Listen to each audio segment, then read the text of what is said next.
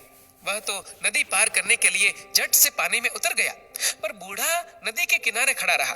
उसने बूढ़े की ओर देखते हुए पूछा, क्या हुआ? आखिर रुक क्यों गए? बूढ़ा आदमी हूँ, मेरी कमर ऊपर से झुकी हुई है, 2-2 गठरियों का बोझ नहीं उठा सकता, कहीं मैं नदी में डूब ही ना जाऊं। तुम 1 गठरी और उठा लो, मजदूरी की चिंता ना करना, मैं तुम्हें 1 रुपया और दे दूंगा। ठीक है, लाओ, पर इसे लेकर कहीं तुम भाग तो नहीं जाओगे? क्यों भला, मैं क्यों भागने लगा? भाई, आजकल किसी का क्या भरोसा, फिर इसमें चांदी के सिक्के जो है। मैं आपको ऐसा चोर बेईमान दिखता हूँ क्या? बेफिक्र रहे, मैं चांदी के सिक्कों के लालच में किसी को धोखा देने वालों में से नहीं हूँ। लाइए, ये गठरी मुझे दे दीजिए। दूसरी गठरी उठाकर उसने नदी पार कर ली। चांदी के सिक्कों का लालच भी उसे डगमगा नहीं पाया। थोड़ी दूर आगे चलने के बाद सामने पहाड़ी आ गई। वह धीरे धीरे पहाड़ी पर चढ़ने लगा, पर बूढ़ा अभी तक नीचे ही रुका हुआ था। उसने कहा, आइए ना, फिर से रुक क्यों गए?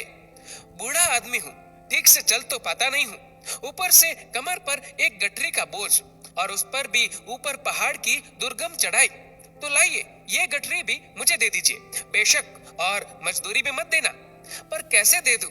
इसमें तो सोने के सिक्के हैं, और अगर तुम इन्हें लेकर भाग गए तो मैं बूढ़ा तुम्हारे पीछे भाग भी नहीं पाऊंगा। कहा ना, मैं ऐसा आदमी नहीं हूँ। ईमानदारी के चक्कर में ही तो मुझे मजदूरी करनी पड़ रही है, वरना पहले मैं एक सेठ जी के यहाँ मुनीम की नौकरी करता था। सेठ जी मुझसे हिसाब में गड़बड़ करके लोगों को ठगने के लिए दबाव डालते थे। तब मैंने ऐसा करने से मना कर दिया और नौकरी छोड़कर चला आया। उसने यूं अपना बड़प्पन जताने के लिए गप हाँकी। पता नहीं तुम सच कह रहे हो या, खैर, उठा लो ये सोने के सिक्कों वाली तीसरी गठरी भी।